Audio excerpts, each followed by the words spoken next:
trading of agro commodities, then storage of agro commodities, which one is more profitable?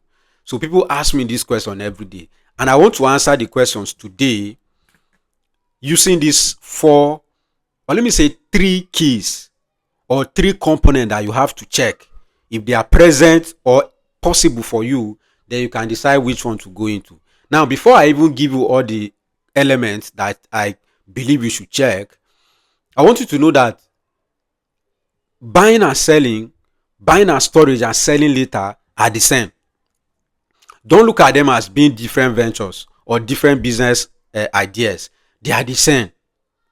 But there is a way you can approach them, or there is a way people approach them and then make them look like it's different kind of business you're doing. And I will share that with you shortly. So all you have to do for me now is to like this video. Just click like, then go ahead and watch the video to the end. Now, the nature of the funds. So these are the things we have to consider first. The nature of your funds should determine whether you do storage or whether you do buying and selling. So what do I mean by nature of funds? For someone who does not have money, and maybe you just have a little, that money is your total savings, I will not advise you to do storage. I will not advise you to go and buy palm oil now and keep and then sell the palm oil later. No. What I will advise you to do is buy the palm oil now, then locate a place where the price is a bit higher than what you bought and sell immediately. That is how you make money in agriculture. That is how you make money in the commodity market. You buy from where it is cheap, then you move it to where the price is a bit high and sell. Now, in this kind of business, there is no season. You can do it all year round for different commodities at different time. Currently, as we speak, in the south and eastern part of Nigeria, you will discover that palm oil, a keg of palm oil, which is 20 liter or 25 liter, is selling for say 50,000. If you transport that same 50,000 naira worth of oil to north, say Kano, Kaduna, Jigawa, Gombe, you might sell it for 70,000. You might sell it for 80,000. You might sell it for 65,000. Now, immediately you have made money. So let's assume the price of the oil increase from the east from that 50,000 to 60. What this means is that in north, the price will also increase. So if you still buy it at this 60,000 and move it to north, you will still sell and make money. So this kind of fund is your personal money. You don't have a lot, so don't save it. Do turnover, buy and sell immediately and make your money. Now, some of you might decide to borrow money from maybe a family friend, or your uncle might decide to borrow you some funds, or you might even collect loan from the bank, and you want to go into business and you're considering storage or buying and selling. Buying and selling is the best for you. There are difficulties, or let me say challenges, in both. But in business, if there is no problem in any business you're doing, that one is not a business. The only thing is you have to know it and know how you navigate your way around it. So the type of fund you have. If you have big money, for some of us that have a lot of money, we are wealthy people, we are rich. You can do storage. You're rich and you don't have time. You can do storage. Now, storage will make you money too. So you are not always around to buy from east and then the next day you're on vehicle going to north to just to go and sell. Maybe you're not even based in Africa. Or even if you're in Africa, you're not in Nigeria, or you're not in the east. Or even if you're in Nigeria, you're a civil servant, you work with a private firm. You will not be able to leave that job and go and be moving around every day doing sourcing, supply, and get those ones will not be able to do. But you can pick one of the products that I've been discussing here. It could be beans, could be rice, could be onions, could be anything, and do the storage. So this will not distract what you're doing. It's a side hustle that you can do. Just pick maybe palm oil, buy like 50k, 100k, 200k, and keep. Then when you keep, you're monitoring the market. What is the price today? What is the price next week? Then you move it sharp and sell sharp and collect your money. That is how you can do. So this business is for different kinds of people. Now, the next thing you have to consider, or the next element you have to check that is present in your life for you to be able to decide which of these business to do is your knowledge base. What is the knowledge capacity you have for agro commodity market? Now, do you know the community where you can buy ogbono cheap? Have you been able to identify a community where you can buy crayfish cheap? And then, do you know how to navigate? Do you know the right season for you to buy? When you know the right season, you can say, okay, let me buy now and store. Because I know from this month to next month, the price will increase. I've studied it for 3-5 years. This is how this price is always be. You can buy it and store. Because you know that if you store, the price will increase. But if you don't know, then you just keep trading. So it's not about whether the trading is more profitable or the storage is more profitable.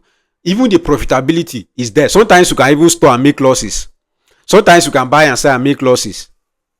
So the loss part of it or the profitability part of it is determined by your knowledge base, not the product. Some people are doing charcoal, they are making a lot of money. I remember when one of my staff told me to store charcoal, I said, what is charcoal? That year, charcoal moved from 800, then 800 per bag to 2,000 plus. And I have the facility, I have the cash to just buy and keep. I'm just giving reference. There are many other products that you can buy, store, make a lot of money. There are other commodities that you can buy, sell, and make a lot of money. Maybe buying and selling in the long run will make you more money. But because you don't have the time, or because you cannot do it, just focus on storage. Don't stress yourself. You don't have much knowledge. Focus on buying, store, and sell later. Then the next thing you have to check is your availability. These are 3 elements that I've given to you here. 1, your availability. You are not in Africa. You are in the UK. So you can't do buying and selling. That is the truth. Except you have a team on ground, quality people, trustworthy guys that can push the market for you. But if you don't have them, you can't do buying and selling. But you can do buying, store, and sell later. Now, how are you going to do this? You know, people, maybe you have a warehouse facility. You can keep buy anything. It could be cocoa beans.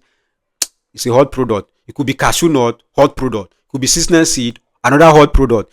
It could be melon, hot product. It could be, I'll make a video on all these hot products. But there are many things. Palm oil, you can, granules, you can buy them and store immediately. And then before you know, you sell them and make a lot of money.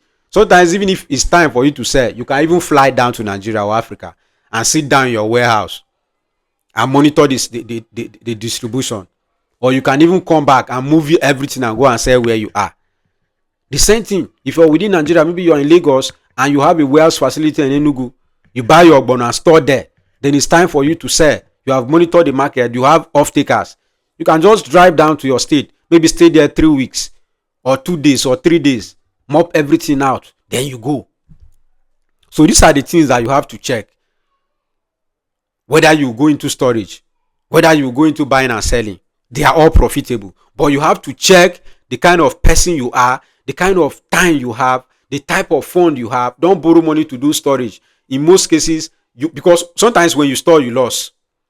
For example, many people that stored rice this year in Nigeria are crying because of foreign rice that have come and scatter everything for them. People that do storage of beans, of corn, they are crying. I made a video on that many months ago. Nobody was thinking federal government, President Tinubu will bring such a policy, but it came and scattered the business. So people that have money that was not borrowed money, they are not even shake, they are not even selling anything because they know that policy is not sustainable. It will not be there a long time. So maybe by next year, I'm just saying maybe Tinubu will keep giving them a license. The rice will always be cheap till Jesus Christ come back. Who knows? But if that is not the case, the price might increase later. They will sell. I remember one of my uncle who bought palm oil many years ago. As at that time, a keg was just 5,000 naira. He did storage, and then the palm oil did not rise again. It even dropped to 3,500. This is many years ago. The man wanted to kill himself. He said, since it's my personal phone, no problem. They left the oil in their house. Oil will not get bad in 1 year. It can stay more than 1 year, as long as it's not diluted. So he left everything there. So the next year, the price of oil moved from that 5,000, from that 3,000 that the price dropped to 15,000.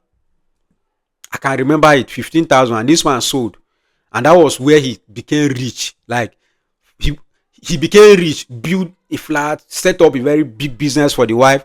People were like, what he's doing is, I say, you people don't know that he lost money initially and refused not to sell, not to be frustrated. Now he's in money. So that is how storage are. Now sometimes maybe you store something that if you don't sell, it will get bad. You will sell at a loss. You can't store yam for 1 year. You can't store tomato for one. You can't store onions for 1 year. So sometimes you need to be very careful when it comes to storage, and you need to be very careful when it comes to buying and selling too. Because sometimes you can buy in this market, take to the next market, the price have dropped on that day. What happened? You have to be very, very careful. But these are the differences I think you should be looking at, or these are the elements you should consider before you choose either to focus more on buying and selling, or be doing buy, store, and sell later. Now, I remember I said all of these business are the same, right? Because when you're going into storage, or let me say buying and selling, you will definitely need to buy cheap and keep and be taken from your warehouse small small. So let's assume you have a big warehouse facility, you have access to fund, you can buy 5,000 keg of palm oil, keep in your warehouse, and be selling. Not that you're keeping it till you sell next month. No, as the oil is there, you are moving 100 keg every week and selling. So that once you finish, the price will definitely increase in the market or from your source, but you have it.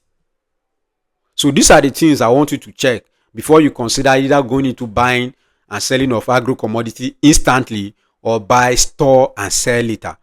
Many people don't like storage. According to their faith or their level of conviction, they will tell you, why should I hoard food? It's a bad policy.